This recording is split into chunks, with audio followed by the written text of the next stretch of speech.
Hello again. This video demonstrates the use of a sun angle calculator spreadsheet. Like all of the spreadsheet tutorials in this class, or most of them at least, there is a screen that shows you something about the spreadsheet, sort of a help window.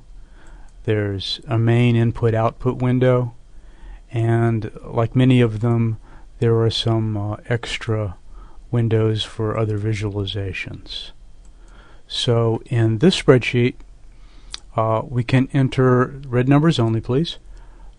The latitude and longitude, Houston being around, I think we're using the 28 degree protractor for most of us, 95 degrees longitude.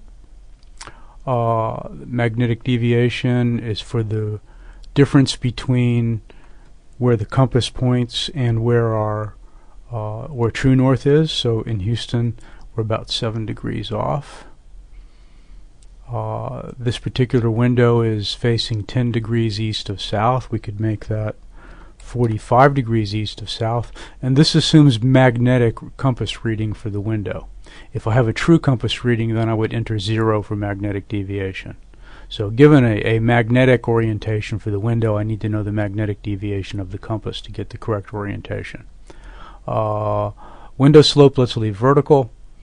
Then I can enter the month and the day, and if I'm on daylight savings, between when it starts in the spring to when it ends in the fall, I have to enter -1 there to correct between clock time and solar time.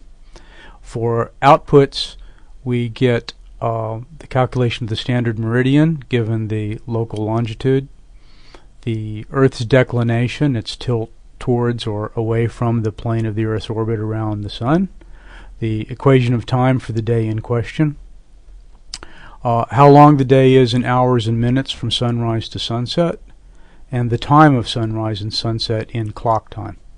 So the tabular output shows you clock and solar time across the day, symmetrical about solar noon.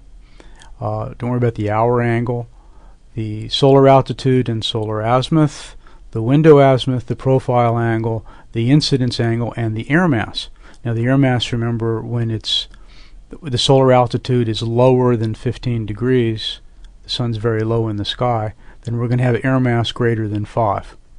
So you see plotted on here that air mass, this heavy line, is plotted against this y-axis, where the other angles are plotted against this first y-axis, and solar time of the day plotted across here.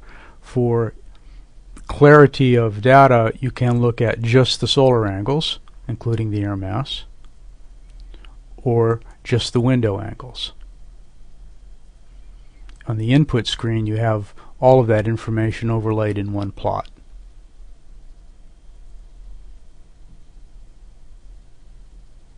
If you have any questions, please put them out there on the discussion postings, and we look forward to talking to you. Thank you.